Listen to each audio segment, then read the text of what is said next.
15e session de la conférence des partis organisée par les Nations Unies sur la lutte contre la désertification. Aujourd'hui, je suis avec Bouraïma Issifi, coordonnateur régional de la Commission Climat pour la région du Sahel. Merci d'être avec nous. Merci pour ce moment que vous accordez à ODD TV. La question que j'ai envie de vous poser, quelles sont les actions que nous devons mener aujourd'hui afin de véritablement réussir la lutte contre la désertification?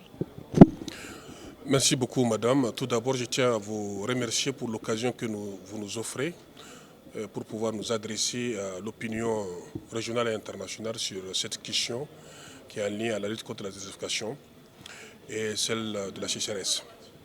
Il faudrait, revenant sur votre question, j'allais vous dire tout simplement, opportunément, il faudrait juste orienter la réponse à votre question sur l'initiative, dite l'initiative d'Abidjan, qui est sortie en fait du sommet des chefs d'État qui a eu lieu le 9 mai, en fait, comme vous le savez, en marge de cette COP. En fait, cette déclaration d'Abidjan résume en fait la quintessence de la volonté politique qui a été encore affichée par les dignitaires de la région et ceux de l'international pour créer les conditions de renforcer les actions permettant de lutter effectivement contre ce phénomène-là, de la désertification et de la lutte contre la sécheresse. Et ce qu'il faudrait saluer, en fait, dans ce cas d'esprit de cette COP 15, c'est que tout le monde est d'avis que la meilleure façon de créer les conditions, notamment pour la région du Sahel, de créer les conditions de lutter contre la désertification et les différents phénomènes qui ont des effets conjugués avec ce phénomène structurel, c'est de concrétiser valablement la mise en œuvre de la Grande Muraille Verte.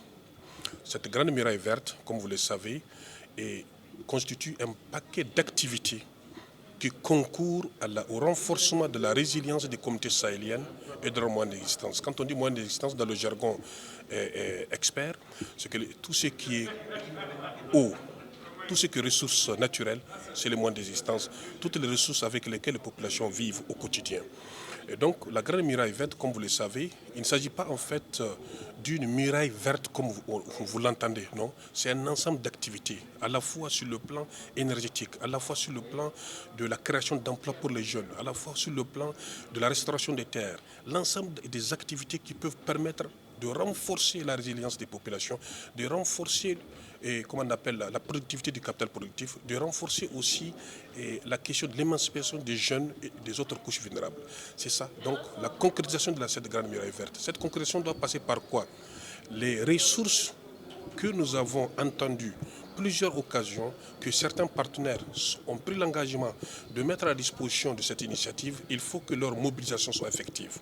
On parle toujours de 19 milliards comme engagement des différents partenaires multilatéraux et bilatéraux. Il est temps que ces ressources puissent être disponibles pour nos pays, pour qu'on puisse créer les conditions de pouvoir mettre en œuvre cette initiative. Au-delà de la mobilisation de ressources aussi, il faudrait qu'il y ait une synergie entre les différentes initiatives régionales. Les différentes initiatives régionales, notamment la Commission climat pour la région du Sahel, l'Agence panafricaine de la Grande Muraille Verte, le CILS, les gardes vers l'Afrique de l'Est. Et nous nous réjouissons que effectivement, nous sommes dans cette dynamique-là. Toutes ces institutions-là travaillent de concert pour que, concrètement, nous puissions avoir des réponses structurelles permettant de pouvoir faire de la résilience de la région du Sahel une véritable réalité, à la fois du Sahel, au-delà même du Sahel, par-delà même de l'Afrique, qui constitue le continent le plus affecté par cette question de désertification et aussi, de la sécheresse et autres défis, comme vous le savez, émergents qui s'en suivent. D'accord. Est-ce que vous avez un appel à lancer? Effectivement, l'appel que je lance,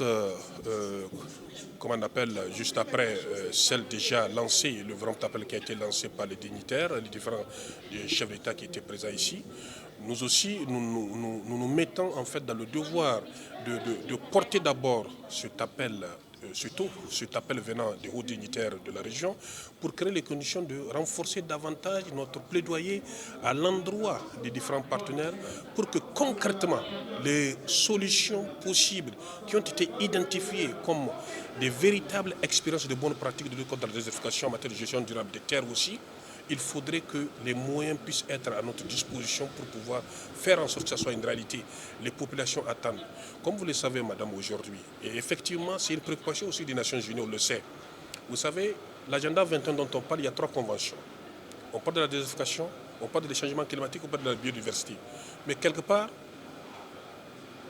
elles sont tous cloisonnées.